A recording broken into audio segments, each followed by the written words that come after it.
حبيت بنت في علوم، بس هي كليتها في الفيوم مش هنا. بعد كده ارتبطنا، حبتني وحبيتها، وبقيت اروح لها الفيوم واسيب الجامعه واسيب محاضراتي واسيب كل حاجه وتسافر. والله كنت بروح لها الفيوم. المهم قعدنا سنه كنا بنتكلم وكنا حلوين قوي وكل حاجه، لحد ما انا جيت استغبيت بقى، يعني عملت اغبى حاجه في الدنيا. عملت ايه؟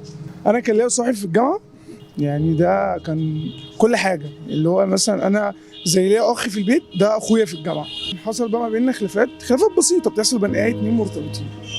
اديته رقمها ان هو ايه، لما عشان هي كانت تروح تشتكيني لحد، انا ما بحبش ان هي تشتكيني لحد ده، قلت لها ده رقمه، ولما تحبي تشتكي اشتكي لده، ده اخويا، بدل ما تروحي تشتكي لحد تاني.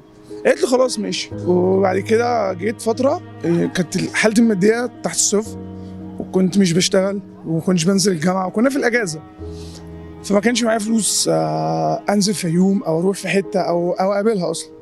فكلمتني انت مش مهتم بيا، انت بقيتش تحبني، انت مش عارف ايه، انت. قلت لها والله انا بس عندي شويه ظروف وبتاع ومشاكل وربنا يفكها ونرجع زي الاول. فرحت اشتكي لصاحبي، فصاحبي قال لها خلاص انا هشوفه واكلمه. فكلمني، ايه يا ابني في ايه، مزعل الشخص دي ليه وبتاع. فحكيت له بحكم ان هو شقيقي وصاحبي وكل حاجه. يعني انت اللي قلت له؟ انا حكيت له ظروفي. راح جاي مسجل المكالمه وخلاها معايا، وبعد كده راح قال لها ايه، بصي هو مش بيحب. طب ليه ومش ليه؟ قال لها بص سيبك منه، انا ليا واحد صاحبي تاني هبعت لك رقمه كلميه وشوفيه. قالت له ازاي تقول كده؟ قال لها والله سيبك من سيد، ده مش بتاع حب اصلا، سيد ده واخدك يتسلى بيكي. قالت له ازاي انت تقول كده ازاي؟ قال لها والله هو مش بيحبك، يعني المفروض ان انت اقرب حد ليه، المفروض ما تقولش كده. قال لها لا انا اللي بقول له. وراح جاي مديها رقم واحد صاحبه وخد رقمها ووزعه.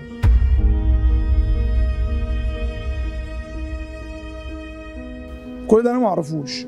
لقيتها سابتني كده، بلكتني وطلعت بره حياتي.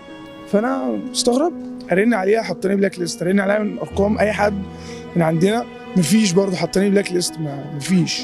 لحد ما صاحبي ده جه اعترف لي، قال انا عملت كذا. اعترف لك؟ قال لي انا عملت كذا كذا عشان كنت شايف ان انت مش بتحبها وهي ما تستاهلكش وانت ما تستاهلش واحده زي دي. قلت له ازاي تقول كده؟ قال له والله زي ما انا بقول لك كده، انا عملت كده واديت رقمها لكذا كذا وكلمها وبتاع، بس هي ما قبلتش وبلكتني. زعلت وحاولت اكلمها من كل حته مفيش، وبعد كده اكتشفت ان هي اتخطبت.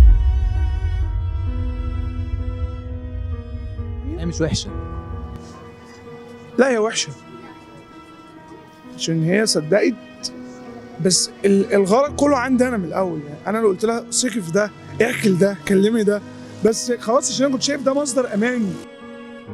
انا كنت منهار، كنت كل ما اجي الجامعه كنت كل ما اشوفه اعيط. بعد كده لما هو عرف ان هي اتخطبت لقيته جاي لي بيقول لي انا ممكن اخد والدتي واروح لها البيت ونتاسف لها وان هي تقبل تفركش خطوبتها وبتاع. المهم هي قعدت سنتين ما اعرفش عنها اي حاجه غير ان هي مخطوبه وخلاص، لحد شهر 7 اللي فات فركشت خطوبتها ورجعت كلمتني. بس انا خلاص يعني هو ما بقتش عايز. لا ما بقتش احبها، يعني سنتين المفروض كانت ترجع لي، يعني على الاقل تسالني. وانا لحد دلوقتي مش مسامحه صاحبي ده، مش مسامحه ولا اقدر اسامحه. مش ان هو خسرني بنت، لا ان هو خسرني ثقتي، الثقه اللي انا كنت مديها له. انا كنت مديك ثقه مش مديها لاخويا. يعني الاول والاخر انت غلطان. لا انا معترف ان انا متحمل كل اللي حصل ده، بس لو جات لي فرصه تاني مفيش حاجه اسمها صحاب. مفيش اكيد، يعني مفيش حاجه اسمها صاحبي. انما فكره الصحاب فاشله، لان كلمه صاحبي دي كبيره، مش اي حد يقول عليه صاحبي. انت بتقول انت كنت منهار جدا. عملت موف اون ازاي؟ عاقبت نفسي. انت تستاهل كده، يعني ده نتج عن حاجات انت اللي وصلت نفسك لكده. انت لو ما كنتش وصلتها للشخص ده ما كنتش وصلت لكده، لان هي كانت شخص كويسه ومحترمه وبنت ناس وكل حاجه، ما كانش فيها حاجه. ما ترجعش تلومها. لا انا مش بلومها. لما خدت الكلام من صاحبي اللي هو المفروض ان هو مصدر الثقه، لازم تصدقه، لان انا اللي قلت لها صدقيني. عايز تقول ايه لصاحبك؟ انا بقول له الحوار عدى عليه 3 سنين، بس انا مش مسامحك. انا مش فارق معايا ان خسرت مين، انا فارق معايا ان انا اتخذلت فيه. الثقه دي ما طلعت هوا. عرفت تثق في حد تاني؟ اخويا ماشي، غير كده لا. مع ان اخويا اكبر مني بعمر، اللي هو ايه، مش قريب من سني، مش هعرف اقعد مثلا احكي له مشاكل العاطفيه. اخويا راجل متجوز وعنده مسؤوليات، بفضل كاتم جوايا. يا عم مش هحكي، مش هروح لصاحبي ده الاقي له ضعف حتى. ما تعبش ان انت بتكتم جواك؟ لا بتعب جدا، يعني دي مشكله كبيره ولحد دلوقتي مش لاقي لها حل.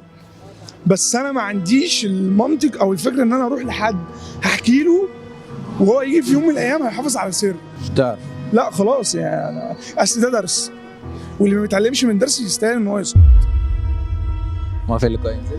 اه اللقاء لو نزل ما ينفعش ينزل. تمام.